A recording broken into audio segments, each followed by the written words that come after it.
তো আসসালামু আলাইকুম বন্ধুরা। এতদিন আমরা জানতাম যে তারাবির নামাজ ৮ রাকাত না ২০ রাকাত। তো এটা নিয়ে অনেক মতভেদই আছে। তো আজকে আমরা দেখতে চলেছি ডক্টর জাকির নায়েকের আর আরো কিছু উলামায়েদের মত। তারা কি সমর্থন করেছে এই বিষয় নিয়ে। দেখা যাক আজকের এই ভিডিও শুরু করা হলো। যখন রমজান মাসে কিয়ামুল লাইল আদায় করতেন সবসময় ১১ রাকাত করে তিনি নামাজ পড়তেন, ১১ রাকাতের বেশি না। আর তিনি এটা অন্যান্য মাসেও করতেন। তার মানে ৮ রাকাত হচ্ছে কিয়ামুল লাইল, তারপর ৩ রাকাত হচ্ছে বেতর। এভাবে ৮ যোগ ৩ সমান ১১ রাকাত। এছাড়াও আরো অনেক হাদিস এরকম কথা বলছে। আমরা যেসব হাদিস দেখতে পাই, আমাদের নবী সাল্লাল্লাহু আলাইহি ওয়াসাল্লাম হোক, সেটা সহিহ বুখারী, সহিহ মুসলিম, সবগুলোই বলছে নবী পড়তেন ৮ রাকাত বা ১১ রাকাত, মানে ৮ যোগ ৩।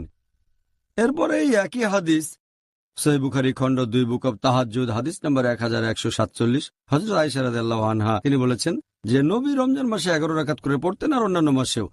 তিনি বলেছেন নবী পড়তেন ৪ রাকাত করে। আমি এই রাকাতগুলোর দৈর্ঘ্য আর সৌন্দর্যের বর্ণনা দিতে পারবো না। তারপর আবারও পড়তেন ৪ রাকাত। এটার দৈর্ঘ্য আর সৌন্দর্যের বর্ণনা দিতে আমি পারবো না। এরপর পড়তেন ৩ রাকাত, তার মানে ৮ যোগ ৩। ২০ রাকাতের কম তারাবি হয় না, হয় না, হয় না, হয় না, হবে না। দৈন্তান নয় কান না, ২০ রাকাতের কমে নাই। কি নয় কান না, দৈন্তান্ন মর্দিনান্ন না, দৈন্তান নয় কান না। হ্যাঁ, ৮ রাকাত যারা তারাবি পড়ে কিংবা বলে তাদের তারাবি আদায় হবে না। আমার কোনো দলিল লাগতো না।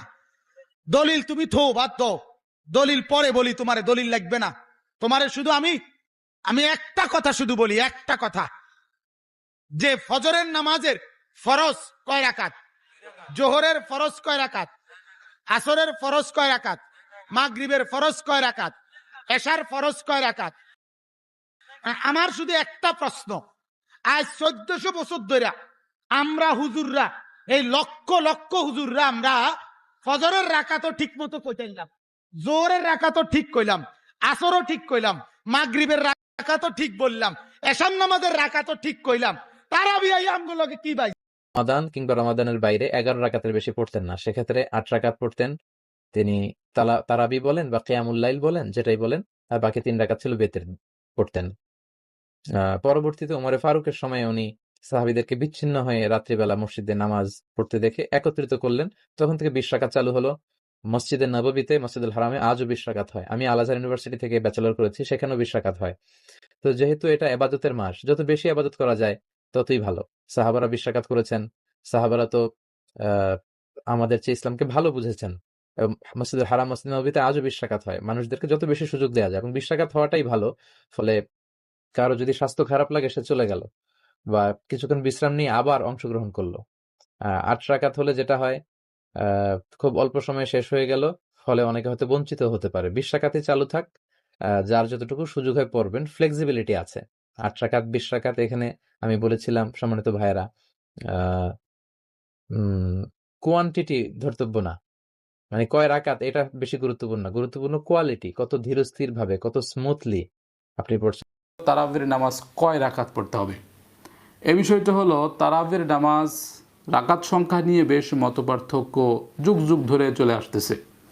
তো এই মতপার্থক্যের মধ্যে না গিয়ে যারা ২০ রাকাত পড়তে অভ্যস্ত তাদেরকে রিকমেন্ড করব যে আপনারা ২০ রাকাতই পড়বেন, কোনো সমস্যা নেই। কারণ সাহাবায়ে কেরাম যারা বেঁচে ছিলেন রাসূল করিম সাল্লাল্লাহু আলাইহি ওয়াসাল্লামের ইন্তেকালের পরে, তারা জামাতবদ্ধ হয়ে ২০ রাকাত তারাবির নামাজ পড়েছেন বলে অনেক প্রমাণ পাওয়া যায়। কেউ কেউ বিতর্ক উঠিয়েছেন প্রমাণ নিয়ে, কিন্তু সেটা প্রমাণ আছে, অস্বীকার করার কোনো সুযোগ নেই। তবে যারা ৮ রাকাত পড়ার জন্য উৎসাহিত করেন তাদেরটাও আমরা ফেলে দিতে পারি না। ৮ রাকাত যারা পড়েন বা পড়ার জন্য উৎসাহিত করেন তাদেরটাও ফেলে দেওয়ার কোনো সুযোগ নেই। কারণ রাসূল করিম সাল্লাল্লাহু আলাইহি সাল্লাম রাতে ৮ রাকাত পড়তেন। কেউ কেউ সেটাকে তাহাজ্জুদ বলেছেন, আবার কেউ কেউ বলেছেন রমজান মাসে সেটা তারাবিই ছিল। তো সেই দলিলের আলোকে ৮ রাকাত পড়ার জন্য উৎসাহিত অনেকে করে থাকেন। এটা তাদের একটা ইজতেহাদ, এটা ভুলও হতে পারে, সঠিকও হতে পারে। তো যদি সঠিক হয় তাহলে ঠিক আছে, তারা আমল করুক। আর আমরা যেহেতু ২০ রাকাতের প্রমাণ পেয়েছি, তো আমরা ২০ রাকাত আদায় করি, কোনো সমস্যা নেই। দুইটাকে আমরা গ্রহণ করব, দুইটাকে আমরা শ্রদ্ধা সম্মান করব। তবে মনে রাখতে হবে এটা ফরজ কিংবা ওয়াজিব কোনো নামাজ না। তারাবির নামাজ এটা ফরজ ওয়াজিব নামাজ না। এই নামাজ বেশি পড়লে গুনাহ হবে বা কম পড়লে গুনাহ হবে, বিষয়টা এরকম না। কম বেশি পড়ার যেহেতু দলিল আছে, আমরা 8 রাকাতও পড়তে পারি, 20 রাকাতও পড়তে পারি, কোনো সমস্যা নেই ইনশাআল্লাহ। এটাই আমরা বুঝি। আল্লাহ রাব্বুল আলামিন আমাদেরকে সঠিক বুঝ দান করুন।